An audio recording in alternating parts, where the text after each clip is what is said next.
Nous allons tout joyeux au pays de la vie, au pays du bonheur, au royaume d'amour. Vous qui marchez encore sans Dieu dans la folie, où dites voulez-vous y venir dès ce jour? Voulez-vous y venir dès ce jour? Où voulez-vous venir à ce Dieu plein d'amour? Ne vous y trompez pas, on ne se moque pas de Dieu. Ce qu'un homme aura semé, il le moissonnera aussi. Nous trouvons ces paroles dans l'Épître aux Galates au chapitre 6, le verset 7. Bonjour, bonjour mes amis, comment allez-vous en ce premier jour de la semaine? J'espère que vous allez bien et que vous êtes prêts à découvrir de nouvelles méditations au cours de cette semaine. Une nouvelle journée de semaille débute. En quittant notre maison, observons le sol qui nous entoure, prêt à recevoir la semence. Qui planterons-nous? Que Dieu illumine notre vie, que nos actes soient des semences d'amour, car ne nous y trompons pas, on ne se moque pas de Dieu. Ce qu'un homme aura semé, il le moissonnera aussi. Prions le Seigneur. Notre Père qui est aux cieux, nous te disons merci pour ton amour, pour ta miséricorde envers nous, pour le sacrifice de Jésus-Christ, notre Seigneur et Sauveur. Nous voilà réveillés. Merci de nous avoir fait grâce en nous conservant le souffle de la vie. Ô Père, nous te demandons pardon pour nos fautes commises envers toi. Lave-nous, je t'en supplie, purifie-nous dans le sang de l'agneau et aide-nous chaque jour à refléter le caractère de Jésus-Christ et à avoir les sentiments qui étaient en lui. Père, merci pour la méditation de ce matin qui nous invite, Père, à continuer, oui, à continuer à observer les signes de cette fin des temps. Merci encore de nous révéler toutes ces vérités. Merci, Père, de nous préparer pour le grand et glorieux retour de Jésus-Christ, notre Seigneur et Sauveur. Nous te prions pour toutes les personnes qui passent par des moments difficiles. Puisses-tu dire un mot. Merci encore pour toutes choses. Je ne t'ai pas prié parce que je suis bonne et digne à tes yeux, mais je t'ai prié dans le précieux nom de Jésus-Christ, ton Fils, qui vit et qui demeure au siècle des siècles. Amen. Mes amis, notre méditation de ce matin a pour titre La grande fédération de la voracité. Notre verset à mémoriser, nous le trouvons dans le livre de Luc au chapitre 21, le verset 34, qui nous dit ceci. Prenez garde à vous-même de crainte que vos cœurs ne s'apesantissent par les excès du manger et du boire et par les soucis de la vie, et que ce jour ne vienne sur vous à l'improviste. Ce matin, je vais vous raconter l'histoire de Takeru Kobayashi.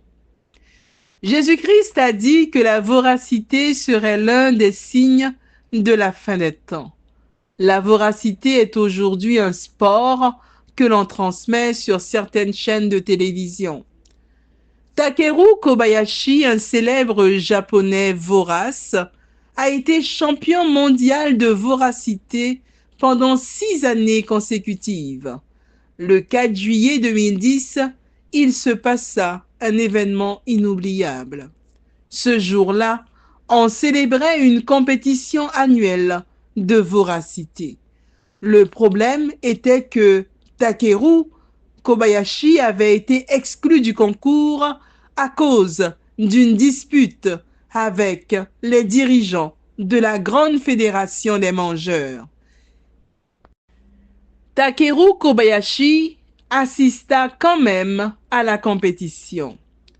Au moment crucial du concours, son adversaire, Joey Chestnut, dévorait des centaines de hot dogs et progressait vers la victoire. Alors, l'ex champion, ne put supporter de voir davantage et il sauta brusquement sur l'estrade pour participer et manger. Tout de suite, la police intervint, tentant de l'arrêter pour sa conduite désordonnée. Mais Takeru Kobayashi résista, ce qui lui causa de graves poursuites judiciaires. Ce qu'il craignait le plus, c'est d'être disqualifié à vie de cette compétition. Cette situation, mes amis, représente l'une des caractéristiques qui définissent cette génération, de même que manger et boire fut une caractéristique distinctive du monde antédiluvien. L'existence même de ces concours indique une sorte de déséquilibre dans la société, hélas. L'un des résultats de l'intempérance dans le manger et le boire est la perte de sensibilité spirituelle pour comprendre les dangers des derniers jours. Hélas. Rappelons-nous le conseil de Jésus-Christ au début de la méditation d'aujourd'hui. La tempérance est un autre terme désignant la maîtrise de soi. Elle n'est pas uniquement associée à la nourriture, mais aussi à tous les aspects de notre vie. Amen. L'excès dans le manger, le travail et autres activités de la vie indique un problème de déséquilibre de notre être.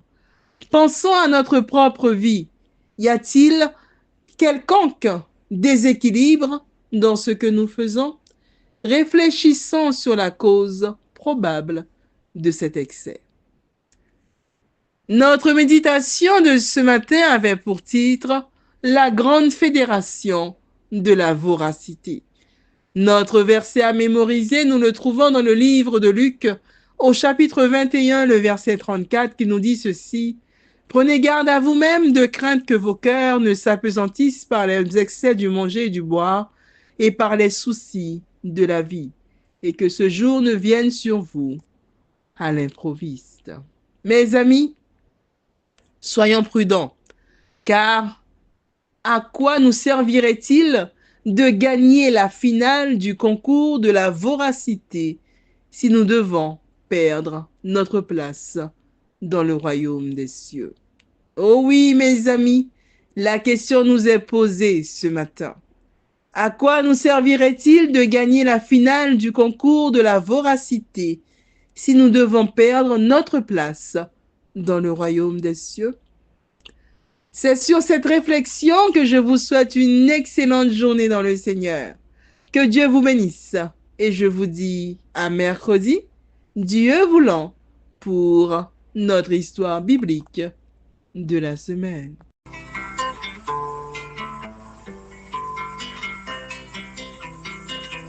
Nous allons tout joyeux au pays de la vie, au pays du bonheur, au royaume d'amour. Vous qui marchez encore